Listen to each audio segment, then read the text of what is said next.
The broadcast is now starting. All attendees are in listen-only mode.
Well, hello and welcome everyone to our webinar this evening, Embracing the Holidays Without Deprivation, Healthy Eating Strategies for Every Festive Eater. We're so happy that you could join us this evening for our webinar. Should you have any technical difficulties, there is a phone number to call at the bottom of the screen. Call Citrix Support at 1-800-263-6317. Our format includes a short presentation followed by an interactive discussion. You'll have a chance to ask questions at the end of the presentation. To type in a question, please use this question section of the webinar toolbar to the right of your screen, and we look forward to an interactive webinar. Just a disclaimer, we know that the information you're about to hear may motivate you to make lifestyle changes. Please consult your physician before making any changes to your current routine. As a Cecilia Health Certified Diabetes Care and Education Specialist, Ms. Laura will be providing strategies to help you manage your diabetes. This online Q&A session is intended to give general advice. This information is not a substitute for personal medical advice and involves the professional opinion of the Cecilia Health Certified Diabetes Care and Education Specialist. Our webinar leader this evening is Laura Johnson. Laura Ashley Johnson has been a practicing registered dietitian and certified diabetes care and education specialist for 12 years. She's from Irvine, Kentucky, but now lives in Houston, Texas. Laura has a passion for nutrition and enjoys cooking for her family. Some of her other hobbies are watching Kentucky basketball, traveling with her family, and spending time with her Norfolk Terrier named Butter. So thank you so much, Laura, for joining us this evening and providing us with your tips and tricks for healthy holiday eating. So you may take it away now. Well, thank you so much. And as all of you will see that are watching the PowerPoint, not listening on the phone, that is my dog named Butter right there. And we are very festive for the holidays. And I don't know about y'all, but I already have Christmas decorations up. So I'm all ready and ready for Thanksgiving and all the fun moments in between. This is my favorite webinar that we do all year because it's my favorite time of year. And I feel like it's the time of year when a lot of the patients I work with really reach out for guidance on just helping them stay on track, manage their goals, and if they do deter from their goals a bit, that I just help them get right back on track. So you might want to have a pen and paper in hand to write down some ideas that might help you and your goals so that you have a successful holiday experience as well. So today we're going to talk about just some realities on common holiday meals, some tips for healthy holiday eating, modifying and preparing healthy meals, the power of portion size, and of course, as Katie was talking about, if you have questions, we'd love to answer them on these live webinars as well. That's the bonus of watching it as it happens. All right. So the holiday season, we know that there are many, many challenges that happen over the holiday season. You know, there are so many environments that can pose challenges over the course of the time you have with your friends and family. You know, we have the road and airport, traveling, parties with family and work, potlucks, catered meals, you know, lots of tasty beverages that are seasonal and in abundance. We've got those tasty treats and candy dishes on desks that they're given at, you know, as gifts, all those bundled types of treats. So lots of moments when we want to think about ahead of time and prepare for. So healthy eating for the holidays. There are some statements I often hear during the holiday season, and you might have heard or maybe even said some of these. And just think about maybe how many times you've heard it. You know, this is the only time of the year I get to eat this food. You know, this reminds me of home. This tastes just like my mom's. I don't want to offend anyone by turning down their food. I'll just start eating better after the holidays. I'll just have one. That's not a lot, right? I want to be all right, right? You know, with all of these challenging scenarios and, you know, potential excuses and phrases that might be on the just kind of tip of your tongue, we want to start digging into some solutions that will kind of help you stay on track with your health and with your blood sugar management too.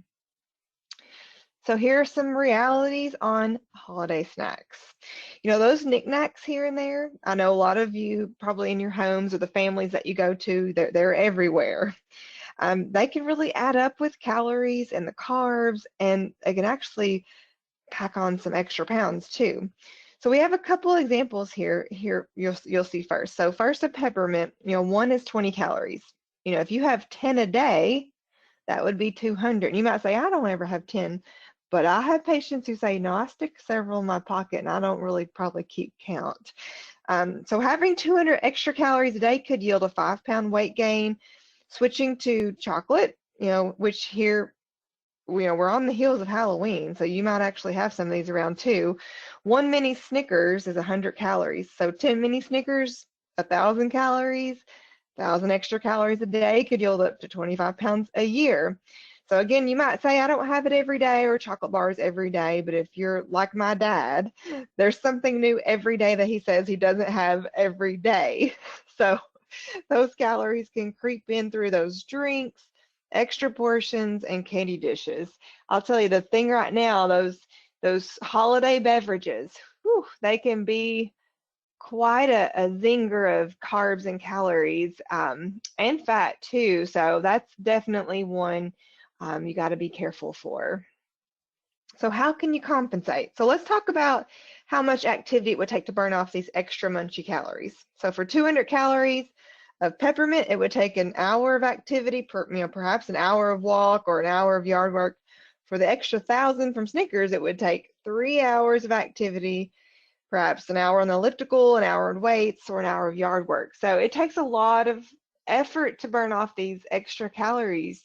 And again, I get patients, well, I don't eat these kinds of things, but you might, it might be those holiday beverages for you that you might, yeah, I don't have coffees typically during the year. The holidays, I usually have 3 or 4 a week.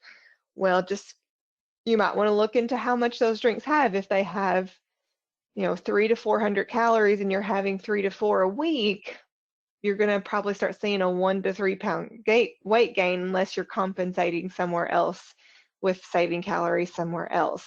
So just want to be really mindful of that. All right, so realities again on some common holiday meals. So here's a shocker statistic for all of us. An average holiday meal provides 4,500 calories, 229 grams of fat, 389 grams of carbs. So really no wonder those after meal naps happen, right? So where are these high figures coming from? So we have several listed here, and for those listening on the phone, we'll touch on each of them real quickly. So first, pecan pie, 500 calories. You see that that's just for 1/8 of a slice as well. Some people slice them bigger, that's for an 1/8. and that also has 70 grams of carbs. 1 cup stuffing, or as we say in Kentucky, dressing, 350 calories, 35 grams of carbs. 6 ounces of dark turkey meat, 320 calories. Now this one has no carbs because it's a protein, and 12 grams of fat though from that dark meat. Mashed potatoes, 1 cup, 320 calories, 30 grams of carbs, and the fat's going to depend on, the additions that you put in your potatoes. Some people put butter, some people put sour cream, cream cheese, and some people use light versions, so that fat can vary for the potatoes.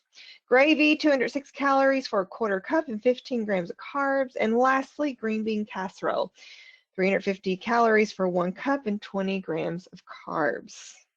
I mean, I have to tell y'all, when this was made, this PowerPoint, I was quite surprised it was this many calories overall. So some tips for healthy eating on holidays. So don't skip your meals prior to your holiday gathering. Have a breakfast or a snack before you leave. For those of you who take medications that are active for long periods of time, skipping meals could cause you to actually become hypoglycemic. So going to an event super hungry, you'll be more likely to overindulge. Think more about the people you're with and the food that's there. We all know, especially this year and last year, how thankful we are for our family and friends that we have and the time we get to spend together.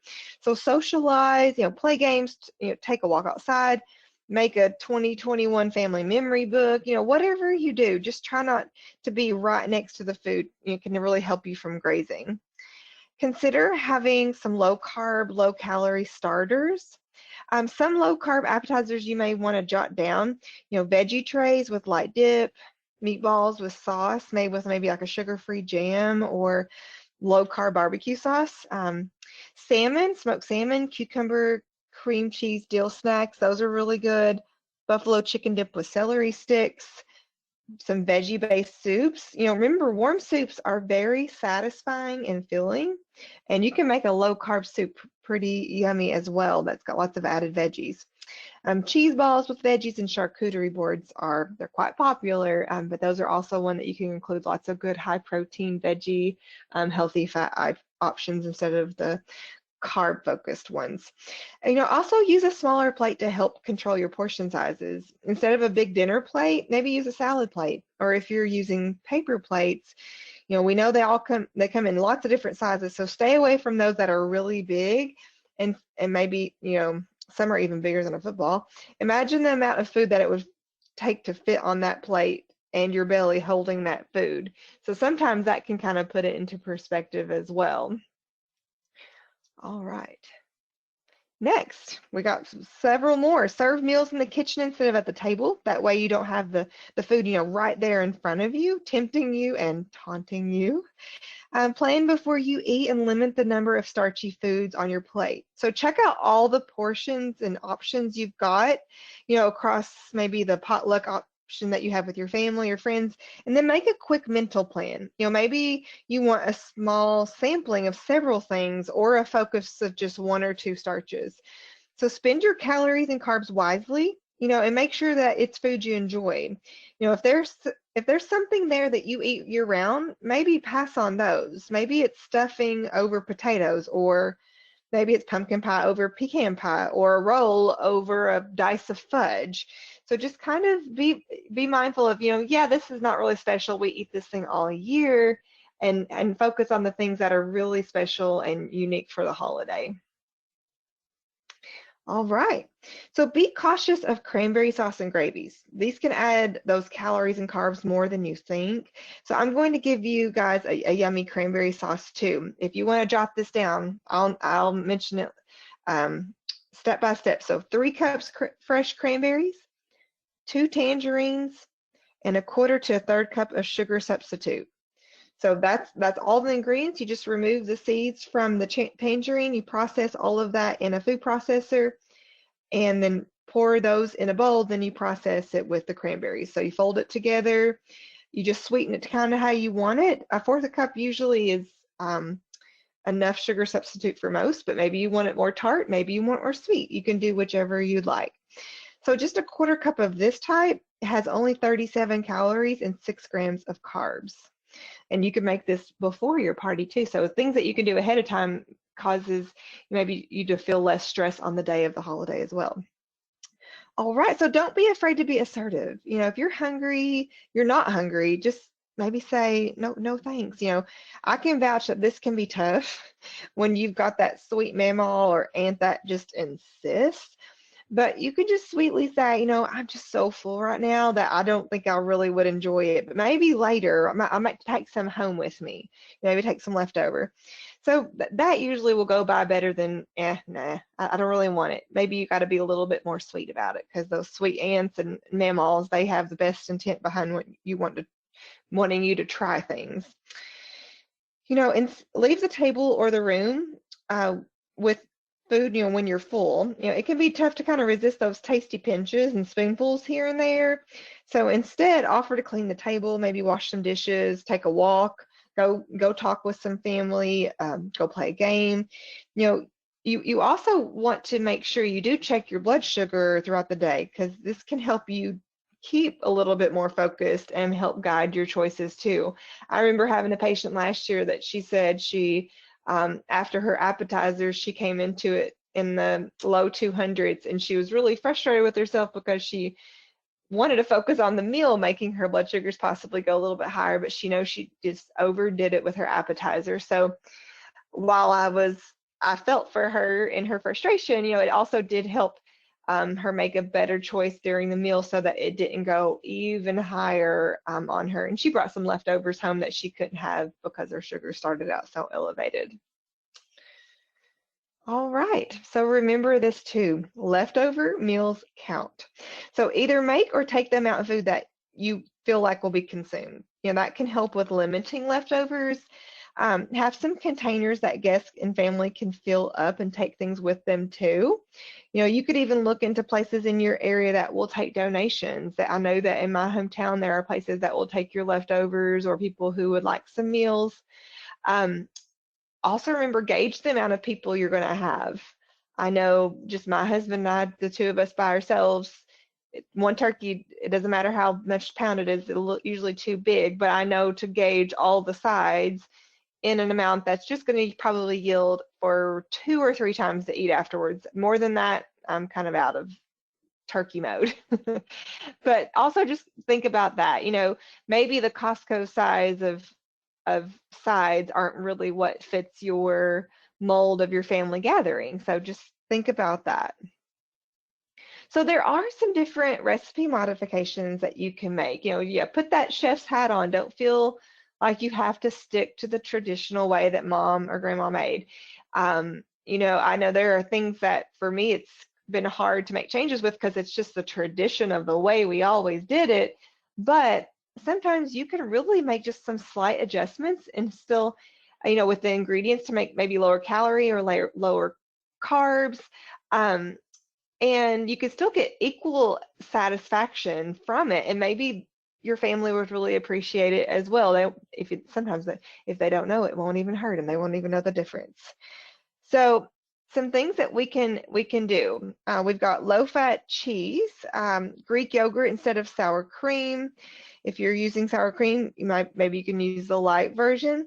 Some recipes you could swap mustard for mayo. Some you can. It's definitely a difference, but maybe deviled eggs are one I think of. People put more mustard instead of mayo. It can kind of help with that. Lots of desserts you could swap applesauce for oil. So you are adding a little bit of carbs, but you're taking away a little bit of the fat from the oil as well. Lighter butter like Smart Balance instead of butter for those rolls. That's an option as well. Cinnamon or Splenda instead of sugar too. Another really yummy sugar alternative for the holiday types of things, like I use in my sweet potato casserole, I use Swerve. It's Swerve. It's another sugar substitute that I find has a really pleasant consistency and flavor with the food. Sometimes for my palate, Splenda gives me a little bit of aftertaste. Some people it doesn't. It's kind of unique. But Swerve is good, and they also make a Swerve granulated sugar, powdered sugar, and brown sugar. And I use their brown sugar for my sweet potato casserole as well. So that again is Swerve. All right, so we talked about these noted as well, but fat-free or light sour cream for dips, spreads, and potatoes. 1 cup of regular sour cream has 35 grams of fat and 320 calories. So these could really help, help cut down 2% or reduce fat cheese and cheese balls or appetizers. 8 ounces of regular has 320 calories and 36 grams of fat. So that's going to be a good savings for you. And Greek yogurt can be used in place of sour cream in dips and appetizers as well. So some recipes you can swap mayo for 1 cup of mayo has 1,000 calories and 132 grams of fat per cup. So if you can swap that, that would be great as well. Or you can also just use light mayo too. Or sometimes I get this question, actually I got it here too. How about fat-free? I don't recommend going fat-free on the mayo and the dressings like ranch dressing, because usually you're going to get a little bit more sugar and carbs for going all the way fat-free, and it also can be a little bit unpleasant for some on the satisfaction for texture, flavor that you want. So usually light is going to be really yummy, and everyone will little difference in the regular to light. All right, so vegetables, replace some of the bread in your holiday stuffing with some water chestnuts. That gives a crunchy element to it. That's a good idea.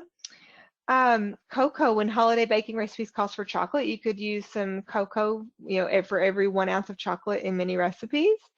And the last one here, substitute canned evaporated milk in recipes instead of cream. So you're going to save on some fat, particularly for that one.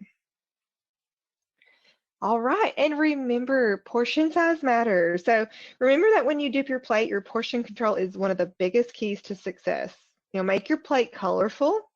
If you see a plate full of white color, it's likely lacking veggies, and it's probably having a lot more of those higher carb choices. It's what I went to Cracker Barrel with my cousin in Kentucky recently, and he ordered mac and cheese, chicken and dumplings, corn, and a side of green beans. So he did throw in a good green bean there, but everything on that plate that he had was all starch and a little bit of protein with it. So that's something you want to think about. And make sure to dip some of those green beans or roasted Brussels sprouts or asparagus on there. That adds a lot of color and good non-starchy vegetables, so low calorie substance as well. The low sugar cranberry sauce that I mentioned earlier is a really pretty and yummy addition too.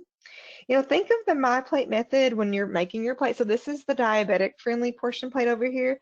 So you want to fill half your plate with non-starchy veggies. I mentioned the green beans, asparagus, roasted Brussels sprouts, roasted veggies. That's going to fill that side of the plate. And then on the other half of your plate, you're going to have your turkey or ham. And then your other quarter of the plate will be your carbohydrate choices. So it might be your dressing, your stuffing, sweet potato casserole, a roll, mac and cheese. So that's going to be that side. And you also want to make sure you do drink plenty of water too. And you can also throw that little bit of cranberry sauce on there as well.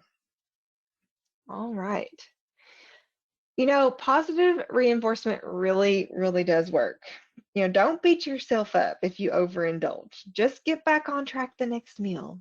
Remember to exercise and, move your body. You don't have to work off every extra calorie that day that you've eaten, but maybe just a walk early in the day and after the meal can really help keep you on track and help keep you feeling good, and also just help keep your blood sugars better managed too. So plan and prepare. Like I mentioned earlier, take a look at what's offered before you eat, and contribute items will help provide healthy options, and you don't mind to have maybe more of two. Also, remember, don't go in famished. You don't want to go in super duper hungry, because then everything's going to look and just be delicious and tantalizing right there for you. You can absolutely enjoy the holidays even if you have diabetes. You can have gingerbread cookies, fudge, peanut butter ball, but you can't have all of those things in one sitting. That's the problem. You have to maybe gauge yourself and pace yourself through the holidays. But take a couple treats home, spread it out, enjoy it over the course of several days. Maybe on your next meal you're going to have the next day maybe just some of the leftover ham and some of the veggies, and your carb choice is going to be that pumpkin pie that you didn't eat the day before. So you can always just balance it out on the other days. You don't have to eat it all in one day. So here is what we call the Healthy Holiday Eating Contract from the American Association of Diabetes Educators. It says, I know that it's possible to enjoy the wonderful food of this holiday season and keep my blood sugars stable. Today, I make a promise to myself to make healthy food choices during this holiday season. I will balance my food intake. I will limit the sweets and desserts I eat. I will avoid grazing between meals. If I drink, I will do so in moderation. I will maintain my activity level, and I will check my blood sugar throughout the day to make sure I am within my target ranges. I promise to enjoy this special time of the year, and I give thanks for my health, happiness, and the love of family and friends. And this is something that I hope all of you can make a promise to yourself. So like I said, I'm going to move over to some questions I've gotten here now. So if you've got one and you've watched it, I see several of you on here, go ahead and put it in so I can make sure I answer it here. So we'll start with the first one here. What brand of eggnog is a healthier option? That's a good question. And you know what, I actually have this here from a person that asked me in a patient call earlier because I had written them down when I was going through it. So the Califia, I don't know if it's Califia, it's Califia Farms Holiday Nog almond milk has 50 calories and 9 grams of carbs. And then in 4 ounces of silk soy, the eggnog, it has 80 calories and 13 grams of carbs. So I do think that probably the almond milk one has been the one I remember last year patients telling me they really liked. But that's a good question because eggnog, whew, I can tell you, many of you, especially many of my patients, I tell y'all to look up MyFitnessPal. It's MyFitnesspal. That's an app and a website. You can use those for references for looking up nutrition information really quickly. So I'm going to tell you right now, I'm going to look up an average eggnog on here. It says that your average 1 cup of eggnog has a total carbs of 20 grams of carbs and 224 calories and 10 grams of fat. So, you know, many of you have goals with your nutrition that you work with your diabetes educator with Cecilia Health. For many of you, for ladies, it's 30 to 45 grams of carbs per meal. And then for men, it's 45 to 60 grams per meal. And like I said, it's going to maybe be different for some of you. That's just kind of an average statistic. So typically, I advise patients to avoid drinking carbs with the meal, especially if they know they're going to be eating maybe more carbs than they're typically having. I still tell them to watch the carbs, try to keep it as close to goal as possible. But if you can keep from drinking the carbs too, that's going to be one big way that can really help save you from overdoing the carbs in general. I got a good comment here. That was a nice statement with that promise. And I'm glad you really like that. You know, it's so true. And I want all my patients and people with Cecilia Health to understand that you can enjoy it. And if you find that maybe your blood sugar is a little bit higher that evening, or maybe you wake up the next morning and it's a little bit higher than you're typically trending, don't beat yourself up. You had a wonderful time. You had a great holiday with your family and friends. Today's a new day. Today's not Thanksgiving or today's not Christmas. And just get back on your usual healthy habits that you've set for yourself. It's totally okay. One day, a couple days over the course of a couple months is not going to shoot your diabetes out of a good management that you've been having for a very long time. The next question here, okay. I'm kind of concerned with COVID and my family getting together. It's been a concern for some of my family as well. You know, I think that this last year was a completely different scenario as well. You know, this was before vaccines were there too. So I think having that conversation with your family and what their comfort level is kind of going to be unique for each person. Um, as educators, we often ask our patients if they've had the vaccine. We're not saying whether to have it or not to have it. We say talk with your doctor, see if it's something that's in your plan of care. But I would say with your family, you might have some people in there that are more sensitive to whether or not who's had it and who's not. So I say that's probably more just unique to the person's family. Yeah, and we want to make sure you're protected. We've talked last year in our webinars about, and this year we had two about COVID, and there are some higher risks for people with diabetes if they got COVID. So I would say do all that you can to protect yourself. And if you're in a situation where you're still maybe timid to kind of be in the environment, you can always keep your distance, use best hand practices. You can wear a mask if you feel like it's more protective for you. Um, Social distance was the phrase of the year last year and some of this year too. So just think about all those elements as you are going into your holidays. That's a really good question.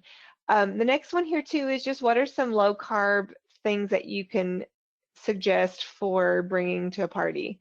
So yeah, I mentioned those earlier, like the charcuterie board. If you look up like a meat and cheese board, I have to tell you guys, this is kind of a personal situation, but I will tell you my brother-in-law had a stroke on Friday and he's coming out of it slowly. But he's doing better every day. But mainly his mental capacity has kind of been affected. But he did tell the nurse today that last week when I came to visit, I made a board of many things. And actually, I made a charcuterie board for the family while I was visiting in Kentucky. But what he's called it to the nurses is the board of many things. So I said, I'm forever going to call it that. And it is a great thing to bring to a family get together. You can put olives on it and veggies and lean meats. You could like those little sweet peppers and the sugar snap peas. They're really good and they're beautiful on there. You can make, I made a really pretty wreath for the holidays last year, like a veggie wreath, and it had broccoli and cauliflower and radishes. And actually, the cauliflower, I found like a green one, not a white. So put that in some cherry tomatoes and put maybe some light ranch dip right there in the middle, make a wreath out of it. It was a hit and it's really pretty. That's a good one. And as far as like maybe a few non-starchy sides, like I said earlier, the roasted Brussels sprouts are really good. I just recently made a roasted Brussels sprouts and butternut squash kind of roasted together kind of thing. I used that swerve I mentioned with you guys on the butternut squash to give it a little sweetness. And salt and pepper, roasted it, I think 425 until both were very caramelized. And then I topped it with some pumpkin seeds. So it's got a little carbs from the butternut squash, but the Brussels sprouts are very low. Um, and then roasted asparagus with like some Parmesan cheese and pine nuts. That's a good one for a side dish. Green beans are always a great staple to have. And I would say my family, we grew up with green beans. My husband's family grew up with green bean casserole. I'd rather have the green beans because it saves on the calories and the fat. But it is one that you could make a swap for. Maybe your mama's always made green bean casseroles, but maybe this year you say, I want, Nana or Mama, I want to make some green beans that my family really likes. It's got some like cheese on it and some a different flavor, but I can probably tell you they'll probably really like it. I would say try to make that healthy swap with the cranberry sauce to kind of lower the carbs and lower the calories. Dessert wise, there's a few things one website I would suggest is swerve.com, or I think it's actually swervesweet.com. Yeah, Swerve Sweet. It's got the Swerve sweetener I was telling you guys about. They've got some really yummy holiday recipes on there that uses their sugar substitute. Like a cheesecake, for instance, those can be fairly low in carbs if you make it, cream cheese is low in carbs anyways. And then they have like some cashew and macadamia nut based crust. So it's more of a nut based crust instead of a pecan, like a shortbread cookie kind of crust, so it's going to save there, or like a ginger, what's it called? Graham cracker crust. Those are going to be more in carbs. So I would look like at Swerve Sweet there. Also, like we mentioned earlier with the chocolate, the cocoa, um, what's it called? Flourless based cakes. So like the flourless chocolate cakes, those can be a little lighter in carbs as well. And they're so daggone rich that usually a small piece to kind of wet your whistle. Like it's sometimes just enough. And you can put maybe a couple berries on there and like a little sugar-free whipped cream. That would be good. Another, I don't know if for those who are listening here, Jello-based salads are pretty popular in Kentucky for holidays, like an orange Jello salad and a pistachio salad. So you could substitute the sugar-free Jello options for the regular, and um, if it's like a canned fruit, you can substitute regular and save a little bit of the carbs from there too. I had some lady that said the other day that sounded really not so good. It's probably more just kind of like a Southern tradition kind of thing. Um, the ham and turkey, ham and turkey is going to be your go-to. It's a good, rich in protein, no carbs, going to be a good filler. You want to make sure you got a good dose of protein is really satisfying for you. I think that the things that people really have to moderate are mashed potatoes, sweet potato casserole, stuffing or dressing, rolls, mac and cheese, and the desserts. That's probably the ones that I get the most feedback from of I really got to get a handle on those items. The other ones are kind of outliers, but those are the ones that are, whew, those can get kind of tough. They can start to add up. And I really tell patients all the time, like just try to take that walk, extra walk in the morning, maybe extra 10 minutes on the end of the day, the beginning of the day. It can really help. Um, I got another question here about how long should they exercise? Yeah, just maybe do your usual exercise and add 10 minutes or something. I do want to emphasize, if you're the one cooking and you have diabetes, be careful of those taste tests throughout the day. If you say you're mixing up your dressing and you take a big spoonful and you eat it, and then you add a little something, then you take another spoonful and you taste it, balance it, and I know I've seen it happen before. I can't say I haven't done it, but every tablespoon of something can kind of add up quickly for several different types of foods, especially dressing and cranberry sauce. If you eat spoons and spoons of it, it can add up. So I'd say just be really careful that it's just a pinch so you can get the flavor of it. Well, all right. Well, those were all such great questions. I'm so happy that we had such good attendance today. I hope all of you have a wonderful holiday season. If you got lots of Halloween candy around, you might want to give it, donate it, or just make sure you're managing that well. We can't forget that holiday just happened as well. But I hope you have a wonderful Thanksgiving, Christmas Eve, Hanukkah, whatever your holiday is, Kwanzaa, New Year's. We have a lot of things down the pike. But I hope you have a wonderful time with your family and friends, delicious time, and I hope you have a great 2022 entrance.